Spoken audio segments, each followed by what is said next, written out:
My name is Dr. Docia Hogan, and I am a family dentist, which means I treat kids and adults of all different ages and help them have a healthy mouth. I use reading all day, every day. So from the start of my day to the end of my day, I start with reading each patient's record with what their experiences were in the clinic the time before they were in and now the current visit. I read articles on new techniques and materials to use, and then I also read a lot of material, paperwork that comes into the office on how to run a business. So information from the government or the bank. So I read all different types of information. Reading is a way for me to learn about new skills or new techniques or things that I don't know about. It also is a way to keep a historical record of things that happen. And so you put that all together and it allows me to run a business. I've been very lucky. I've loved to read since I was a kid, installed with reading with my parents from being a child all the way up through school and through college. And now, since I'm out of school, sometimes I even get to read for fun.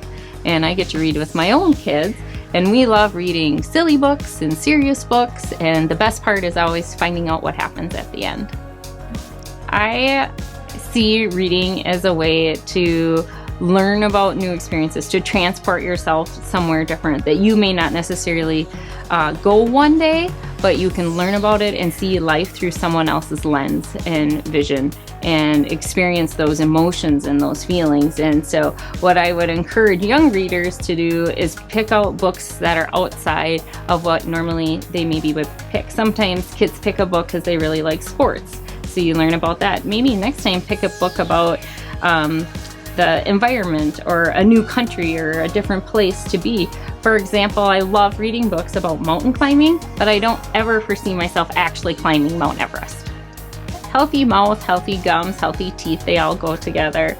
So brushing your teeth twice a day, flossing once a day, drinking lots of water is really important. Having healthy snacks like fruits and vegetables and cheese are all great things for us to staying away from a lot of the sugary foods and drinks. And then also just taking care of your body, your overall health, and coming to visit us at the dentist a couple times a year is always a good idea too. Cleo is definitely excited about her new business venture, Cleo's quick and nearly painless tooth removal service. After some careful thought, Haley and Cleo decide to start their business at the park instead of at school. At school, she is able to present her idea to the class and, well, drum up business. Cleo definitely shows passion for pursuing business, and she definitely has an enterprising spirit, as Mr. Boring says. I wonder if you have any questions you would like to ask Cleo. I know I have lots of wonderings in my head about her new business. Make sure you take time tonight to read or listen to Chapter 10, Drumming Up Business.